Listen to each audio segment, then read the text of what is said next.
नमस्कार मित्रों, शुभ संध्या। आज मंगलवार है और तारीख 14 सितंबर। और जैसा आप जानते हैं, आज हिंदी दिवस भी है। 14 सितंबर 1949 को भारत की संविधान सभा ने हिंदी को राष्ट्रभाषा घोषित किया था। तो मैं सम्मानीय सदस्यों को, मित्रों को, महानुभावों को, समाजजनों को इस हिंदी दिवस पर हार्दिक बधाई और शुभकामनाएं देता हूं। जैसा आप जानते हैं, इन दिनों 10 लक्षण महापर्व चल रहे हैं।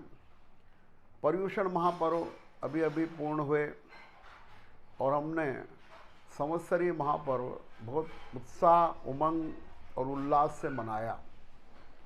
और ये बड़ी प्रसन्नता की और संतोष की बात है कि इस बार मौसम ने और बीमारी ने हमें अनुकूल रखा और इस वजह से ये उत्सव अच्छे से संपन्न हुआ। हालांकि ध्यान रखा गया था, फिर भी हमें बहुत लाभ प्राप्त हुआ। और एक अच्छी चीज़ ये भी हुई कि मीडिया में, विशेषकर फेसबुक और व्हाट्सएप पर बहुत अच्छे क्षमापना संदेश प्रेषित किए गए। निश्चित है, हम क्षमापना संदेश तभी प्रेषित कर सकते हैं जब हमारे अंदर कोमल भाव हो, क्षमा के भाव हों। और निश्चित है, बिल्कुल कई ग्रुप्स में मैं जुड़ा हूँ, व्हाट्सएप के और फेसबुक तो है ही। तो इसमें देखने में मेरा आया कि वाकई में काफ़ी लोगों ने मृदुता का उपयोग करते हुए, कषाय कम करते हुए क्षमापना बहुत अच्छे से मनाई। और एक बार पुनः मैं सभी हमारे मित्रों से, महानुभावों से इस संवत्सरीय महापर्व की क्षमापना करता हूँ, सबसे क्षमा चाहता हूँ।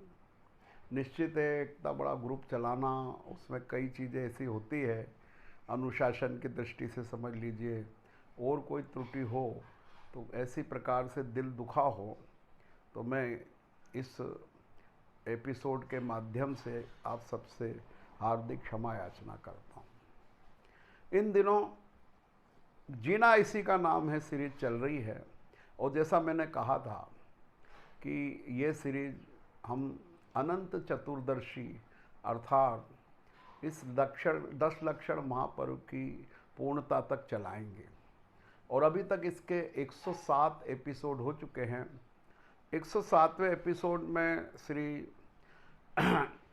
इंद्र कुमार जी झालावाड़ के हैं, उन्होंने बहुत अच्छी संवत्सरी महापर्व की प्रस्तुति दी, उन्होंने पर्युषण और संवत्सरी के बारे में बहुत अच्छे से अपनी बात कही थी। इसी प्रकार एक दिन के गैप के बाद कल का एपिसोड हमारे सम्मानीय डॉक्टर विनोद कुमार जी जैन जयपुर ने लिया। उन्होंने भी बहुत अच्छा पर्युषण पर्व और संवत्सरी और क्षमापना पर बहुत अच्छे वक्तव्य दिया। तो इस प्रकार से हमारा पर्युषण पर्व पूर्णता की ओर आया। और इन दिनों दिनांक समझता हूँ 4 से ही जो है ये यानी चतुर्थी से ही 10 तारीख से चतुर्थी से ही ये 10 लक्षण महापर्व प्रारंभ हो गए हैं और आज इसका 5वां दिन है। तो निश्चित रूप से मैं ये कहना चाहता हूँ कि इस 18 दिवसीय हमारे आयोजन में काफ़ी सफलता हमें प्राप्त हुई और इस सफलता का श्रेय आप सबको जाता है। और जिन्होंने अपने सुंदर एपिसोड भेजे, उन पर बहुत अच्छी सटीक समीक्षाएं लिखी और उसी के साथ साथ सबने उसको देखा और सराहा। देखिए, अच्छे काम को करना, अच्छे काम को अनुमोदना करना और अच्छे काम को कराना, यानी करना, कराना और अनुमोदना करना, तीनों का एक ही फल कहा गया है। तो उस तीनों कसौटियों पर हम लोग खरे उतरे हैं और अभी बाकी है, हमारा चल रहा है 10 लक्षण महापर्व और उस पर निरंतर हम यथा संभव यथा समय अपनी बात रखते रहेंगे। खुद भी रखूँगा मैं और मेहमानों के माध्यम से भी रखी जाएगी। और इसमें निश्चित रूप से यह समय ऐसा है जिसमें समन्वय की ज़रूरत है, जिसमें एकता की ज़रूरत है, जिसमें कहना चाहिए कि आपस में सौहार्द की ज़रूरत है। तब जाके ये त्यौहार जो हम परंपरा से मनाते आए हैं, इसकी वर्तमान में उपयोगिता सिद्ध होगी। वर्तमान में ये प्रासंगिक तभी रहेगा जब हम एक दूसरे को सम्मान देंगे। हमारे जैन धर्म के जितने संप्रदाय हैं, दिगंबर, श्वेतांबर, स्थानकवासी, उसमें भी फिर अलग अलग थोड़े से पंथ, वो सब मिलकर के कम से कम सामान्य स्तर पर हमें सौहार्द रखना है, एकता दिखाना है, एक दूसरे का आदर करना है। तब जाके हमारे में पात्रता बनती है पर्युषण और 10 लक्षण मनाने की। कट्टरता कभी भी उचित नहीं ठहराई जा सकती। और हम भी जानते हैं एक अनेकांत और स्यादवाद का सिद्धांत जैन धर्म का प्रमुख सिद्धांत है, जिसमें परस्पर विचारों को पूरा सम्मान दिया जाता है। उस अपेक्षा से भी ये 18 दिवसीय आयोजन एक अच्छा कदम है, और जिसमें निश्चित है उपाध्याय श्री रविंद्र मुनि जी महाराज साहब ने भी इस दिशा में कदम उठाया, आचार्य महाश्रमण ने भी इसको समर्थन दिया, और इस प्रकार से ये चल रहा है। आज की बात में ये विशेष हमारे जो आज की आमंत्रित अतिथि हैं, उनके लिए मैं थोड़ी सी भूमिका देना चाहूँगा। जैसा आप जानते हैं, हमारी जो जीना इसी का नाम है, एपिसोड के शतकाधिक यानी 107 एपिसोड पूर्ण होकर आज ही हम 108वां एपिसोड प्रस्तुत कर रहे हैं। तो आज की हमारी मेहमान भी विशेष, 108 का अंक जरा विशेष माना जाता है हमारे जैन धर्म में। माला में 108 मोती होते हैं, आचार्य के 108 गुण होते हैं, आचार्य को हम 108 लिखते हैं। तो ये जो है 108 का जो अंक है वो बहुत विशेष है, इसलिए आज का जो हमारी अतिथि है वो भी विशेष है। एकदम नए अतिथि को मैं प्रस्तुत कर रहा हूँ, और वो है 14 वर्षीय कुमारी इहा जैन। कुमारी इहा जैन कौन है? कुमारी इहा जैन है मेरे परम मित्र आदरणीय सम्मानित श्री लड्डू लाल जी जैन साहब की पोती, सुपोत्री, जो कक्षा 9वीं में पढ़ती है डीपीएस स्कूल में। और प्रारंभ से ही उसके दादा दादी और माता पिता और अंकल आंटी ने उनको धर्म के संस्कार दिए, बल्कि परदादी में भी। लड्डू लाल जी साहब की जो मदर हैं वो भी अत्यधिक धार्मिक प्रवृत्ति की हैं। उनका पूरा परिवार धर्म को अपनाए हुए हैं। दैनिक जीवन में सात्विक जीवन, सात्विक आहार, सात्विक व्यापार व्यवसाय, सात्विक मित्रता, ये सारे गुण इस पूरे परिवार में हैं। और जैसा आप जानते हैं, हमारी करीब 35-40 साल पुरानी मित्रता है, और अब तो रिश्तेदारी भी है। उनकी भतीजी हमारी बहू है। तो लड्डू लाल जी साहब जो सबसे बड़े भाई हैं, फिर उनसे छोटे गौतम जी हैं, फिर पारस चंद जी हैं, सवाई माधोपुर रहते हैं। और इस प्रकार से लड्डू लाल जी साहब को मैंने जब से देखा है, जब बहुत संघर्ष अवस्था में थे वो, और आज मैं उनको देखता हूँ, उनको और उनके परिवार को, तो बहुत ही सुखद अनुभूति होती है। निरंतर श्रमशील रहना पूरे परिवार द्वारा, निरंतर प्रगति की ओर कदम बढ़ाते रहना, न केवल स्वयं बल्कि पूरे परिवार और आसपास के जो हमारे भाई भतीजे उन तक की वो पूरी खैर खबर रखते हैं लड्डू लाल जी साहब, और उनको निरंतर प्रेरित करते हैं कि जीवन में कुछ करके दिखाया जाए। उन्हीं के इसी सिंसियरिटी का परिणाम है कि उनके परिवार में निरंतर भौतिक प्रगति के भी नए आयाम स्थापित हुए। उनके जो बड़े सुपुत्र हैं अजय जैन, वो सॉफ्टवेयर इंजीनियर तो हैं ही, उन्होंने बड़ी बड़ी कंपनियों में टीसीएस और इन्फोबिन्स वगैरह कंपनियों में देश विदेश में काम किया है। और अब तो खुद की सॉफ्टवेयर कंपनी उन्होंने पेपकस स्थापित की है, विगत 2-1 साल हो गए उसको, और इतनी बढ़िया संचालित कर रहे हैं। उसमें मैं समझता हूँ 50 से अधिक इंजीनियर उनके अंडर में काम करते हैं, एम्प्लॉय देश विदेश में। ऐसे उनके सुपुत्र हैं। छोटे सुपुत्र भी टीसीएस कंपनी में जो है इंजीनियर के पद पर कार्यरत है इंदौर में ही।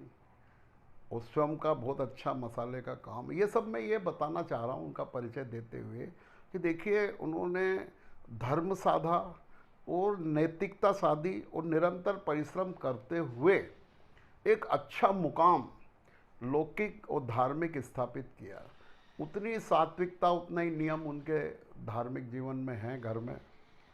अब आज जो बात विशेष होगी कि देखिए इतने अच्छे जो गुण होते हैं माता पिता दादा दादी में, वो कैसे बच्चों तक आते हैं, उसका नमूना अभी आप देखने वाले हैं। उनकी जो पोती है यह अजय जैन की लड़की, वो 14 साल की उम्र में उसका ज्ञान देखिए, उसकी स्पष्टता देखिए, उसकी शुद्धता देखिए, बोलने का स्टाइल देखिए, उसकी बॉडी लैंग्वेज देखिए। आपको ये बता दूं कि उसका जन्म अमेरिका में हुआ है। वो जब अजय और उसकी मिसेज जो है नीतू जी जो है जब अमेरिका में पोस्टेड थे टीसीएस कंपनी में, तब ये यहाँ का जन्म अमेरिका, वो अमेरिकन नागरिक भी है। वो बच्ची जो इतने अच्छे भौतिक वातावरण में पढ़ी है, सात्विक वातावरण में पढ़ी है, इस देश में पैदा हुई है, वो कैसे धार्मिक संस्कार हैं। इंदौर आकर उसने बाकायदा सारी क्लास अटेंड की है शैक्षणिक स्तर की, प्रकाश जी छाबड़ा और विकास जी छाबड़ा के नेतृत्व में, और लगातार कक्षाएं अटेंड करके अब वो तो इवन क्लास भी लेती है ऑनलाइन। तो जो इहा जैन की जो माध्यम से मैं कहना चाहता हूँ कि अगर बच्चों को हम पूरा संरक्षण दें, प्रेरित करें, स्वयं के जीवन का उदाहरण उनके सामने रखें, तो बच्चे कितने आगे जा सकते। जो चीज़ हमने ढलती अवस्था में प्राप्त की, लगभग 30-35 साल की उम्र में हमको ऐसा प्रकार की शुद्ध धर्म की प्राप्ति हुई, और ये बच्ची बचपन से ही मिला, तो उसका जो है इतनी कम उम्र में ही इतना अच्छा ज्ञान, इतनी अच्छी भावना, इतनी अच्छी भाषा पर पकड़, इतनी अच्छी तत्वों पर पकड़ उसकी प्रारंभ हो चुकी। तो वो एक नमूना रहेगा, एक आदर्श रहेगा हम सबके लिए कि हम भी अपने बच्चों को इस प्रकार से धार्मिक संस्कार दें कि वो अपने जीवन में निरंतर धार्मिक रूप से भी आगे बढ़ें। क्योंकि देखिए भौतिकता या पद की, यानी पैसे और पद की महिमा उसके साथ धर्म होने पर ही है। केवल पैसा या केवल पद फीका है। ये पद और पैसा 0-0 है अगर उसके साथ एक अंक रूपी धर्म ना हो। सोने में सुहागा तभी होगा जब हमारे बच्चे कैरियर बनाने के साथ साथ धार्मिक संस्कार और धार्मिक ज्ञान भी रखेंगे। हालांकि ऐसा सब कर रहे हैं, हर घर में बच्चे धर्म में आगे बढ़ रहे हैं, देश विदेश में। अभी हमने बैंकॉक के बच्चों को भी देखा है ना, तो बम्बई के बच्चों को भी देखा, सब जगह के बच्चे अच्छे हैं। तो मैं तो कह रहा हूँ उसी को और आगे बढ़ाया जाए और इस तरीके से चीज़ों को किया जाए कि हमारी अगली पीढ़ी अपने धार्मिक संस्कार को भी आगे बढ़ाए। भौतिक प्रगति तो हमसे करे ही अच्छी, पर उसके साथ साथ उसकी शोभा इन धार्मिक ज्ञान से। तो शिव कुमारी इहा ने 6 द्रव्य पे बात की है, जो बेसिक चीज़ होती है, जो 6 द्रव्यों से पूरा हमारा संसार बना है। ये जो 6 द्रव्य हैं ये कौन से हैं, क्या हैं, उनकी क्या विशेषताएं हैं, गुण किसे कहेंगे, पर्याय किसको कहेंगे, ये सारी बातें बहुत अच्छे तरीके से इहा ने समझाई है। तो मैं प्रस्तुत कर रहा हूँ कुमारी इहा जैन, महावीर नगर, इंदौर को। ज्ञान कणिका के सभी सदस्यों को मेरा सादर जय जितेंद्र। मेरा नाम इहा जैन है और मैं लड्डूलाल जी जैन देवड़ी वालों की पोती और श्री अजय जी जैन की बेटी। दादू के दोस्त डॉक्टर विमल अंकल जी की प्रेरणा से आज मैं ये वीडियो बना रही हूँ। इंदौर में कई सालों से मैं प्रकाश जी सर छाबड़ा और विकास जी सर छाबड़ा की क्लासेस अटेंड कर रही हूँ और आज उसी की माध्यम से मैं आपके सामने द्रव्य का विषय रखना चाहती हूँ। अगर मेरे द्वारा कोई भी शब्द जिनवाणी या आगम के हिसाब से गलत हो तो उसे मेरा अल्प ज्ञान मान के मुझे क्षमा कीजिए। तो जैसा कि मैंने कहा, आज का हमारा विषय है 6 द्रव्य। लेकिन उससे पहले मैं आपको विश्व के बारे में थोड़ा सा बताना चाहूंगी। सांसारिक रूप से हम मानते हैं कि विश्व पृथ्वी, जल और वायु का समूह है। कोई मानता है कि विश्व यूनिवर्स है, कोई मानता है कि विश्व अर्थ है और कोई मानता है कि विश्व भगवान ने बनाया है। लेकिन जैन सिद्धांत के हिसाब से विश्व की डेफिनेशन ऐसी है, 6 द्रव्यों के समूह को विश्व कहते हैं। मैं दोहराऊंगी, 6 द्रव्यों के समूह को विश्व कहते हैं। पूरे विश्व में द्रव्य ठसाठस भरे हैं और विश्व का ना कभी अंत हुआ है और ना कभी वो बना था। वो अनादि से है और अनंत तक रहेगा। तो आइए अब 6 द्रव्यों की बात करते हैं। 6 द्रव्यों की डेफिनेशन पे जाने से पहले सबसे पहले मैं आपको 6 द्रव्यों के नाम बताऊंगी। 6 द्रव्य हैं जीव, पुद्गल, धर्म, अधर्म, आकाश और काल। अब बात करते हैं द्रव्य की डेफिनेशन की। द्रव्य यानी जिसमें गुण और पर्याय हो। गुण यानी विशेषता और पर्याय यानी अवस्था। अब हम गुण के बारे में थोड़ी सी विस्तार से चर्चा करेंगे। गुण का मतलब होता है जो द्रव्य के संपूर्ण भागों में और संपूर्ण अवस्थाओं में पाया जाए। फॉर एग्जाम्पल शक्कर, मीठापन शक्कर का गुण होगा। कैसे? क्योंकि अगर हमने शक्कर को पिघला के उसकी चाशनी बना दी या फिर उसका रसगुल्ला बना दिया या गुलाब जामुन बना दिया तो भी उसमें मिठास रहेगी। इसलिए मिठास गुण होगा किसका? शक्कर का। ऐसे तो शक्कर कड़क भी होती है लेकिन कड़कपन उसका गुण नहीं है। क्यों? क्योंकि अगर हमने शक्कर का चूरा कर दिया तो वो कड़क नहीं रहेगी। इसलिए कड़कपन उसका गुण नहीं और मिठास उसका गुण है। अब मैं आशा करती हूँ कि आप समझ गए होंगे कि द्रव्य क्या है। द्रव्य यानी जिसमें गुण और पर्याय होती है और गुण यानी जो द्रव्य के संपूर्ण भागों में और संपूर्ण अवस्थाओं में पाया जाता है। तो चलिए अब हम समझते हैं 6 द्रव्यों के उनके गुण और पर्याय के आधार पे। सबसे पहले आता है जीव द्रव्य। तो जीव द्रव्य का क्या गुण है? चेतनता, जानना, दिखना और ज्ञान। ये है जीव द्रव्य के गुण। और पर्याय क्या है कि चेतनता जो है वो जीव की हर अवस्था में रहेगा। जब अपन बालपने में थे तब भी रहेगा, जब जवानी में है तब भी रहेगा और जब वृद्ध हो जाएंगे तब भी वही चेतनता हमारे अंदर रहेगी। जब हम एक इंद्रिय में है तब भी वो चेतनता है, जब पंच इंद्रिय में है तब भी वह चेतनता रहेगी। विश्व में जितने भी जीवित पदार्थ हैं वो सब जीव द्रव्य में कहलाते हैं। तो इस तरह से जीव की जितनी भी पर्याय है उसमें चेतनता विद्यमान है। अब जीव कौन है? संसार के सारे लिविंग बीइंग्स, एक इंद्रिय से लेके 5 इंद्रिय तक और सिद्ध भगवान तक जितने भी लिविंग बीइंग्स हैं वो सभी जीव की श्रेणी में आते हैं। तो अब हम बात करते हैं पुद्गल द्रव्य की। पुद्गल द्रव्य यानी जिसमें स्पर्श, रस, गंध और वर्ण है। पुद्गल द्रव्य में जीवपना नहीं पाया जाता। जितनी भी चीजें हम देख सकते हैं, स्पर्श कर सकते हैं, वह सब पुद्गल है। फॉर एग्जाम्पल ये टेबल है, फोन है, कंप्यूटर है, कुर्सी है। अब अगर हम कुर्सी रूपी पुद्गल की एग्जाम्पल लेते हैं तो उसके क्या गुण होंगे? स्पर्श, रस, गंध और वर्ण वो कुर्सी के हर भाग में पाए जाएंगे। सिमिलरली अगर हम पर्याय की बात करें तो जब कुर्सी लकड़ी थी तब भी उसमें ये चारों चीजें थी, जब कुर्सी है तब भी उसमें ये चारों चीजें हैं और जब उसे जला के राख बना देंगे तब भी उसमें यही सारी चीजें रहेगी। अब अगर जैसे मैंने आपको पहले बताया था कि शरीर जो है वो पुद्गल की श्रेणी में आता है और आत्मा जो है वो जीव की श्रेणी में आती है। इन दोनों चीजों को समझना बहुत जरूरी है।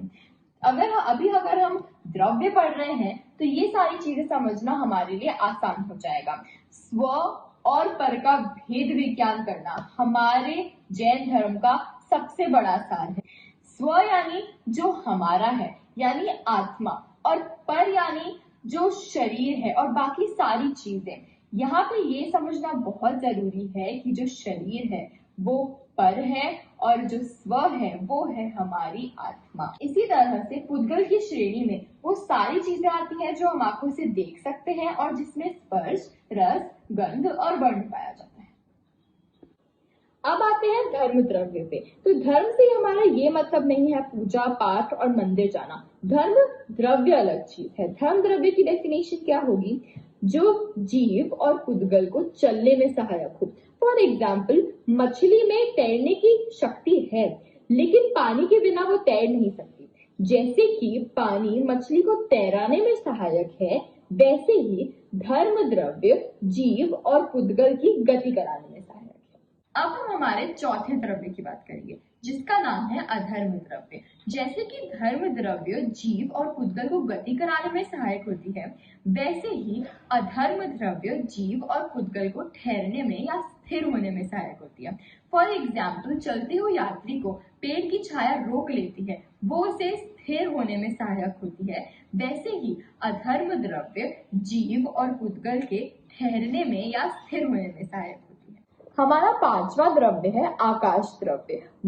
हम वह आकाश की बात नहीं कर रहे जो ऊपर आसमान है, वह अलग चीज है। हम यहाँ पे बात कर रहे हैं आकाश द्रव्य की। तो आकाश द्रव्य वह चीज है जो जीव और पुद्गल को स्थान देने में योगदान करती है। पूरे विश्व में आकाश द्रव्य भरा हुआ है और आकाश द्रव्य की वजह से जीव और पुद्गल रह पाते हैं। अब हम चलते हैं हमारे अंतिम द्रव्य पे, जिसका नाम है काल द्रव्य।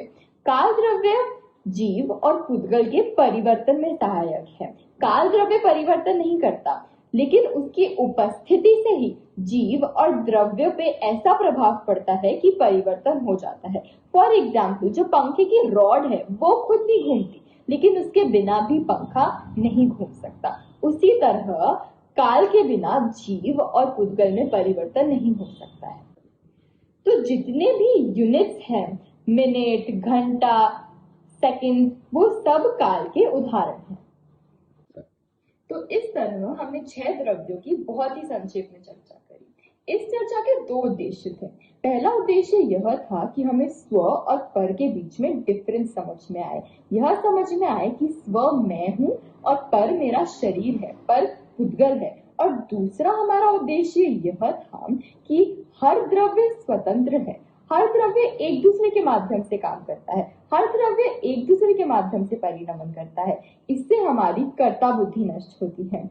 मैं आशा करती हूँ कि आपको इस चर्चा से थोड़ी सी जानकारी मिली हुई द्रव्य के बारे में। अगर मेरे मुंह से कोई भी वाक्य या कोई भी शब्द ऐसा निकला हो जो जिनवाणी या आगम के अनुसार से नहीं है, तो उसके लिए मैं आपसे क्षमा मांगती हूँ। धन्यवाद। जय जिनेन्द्र।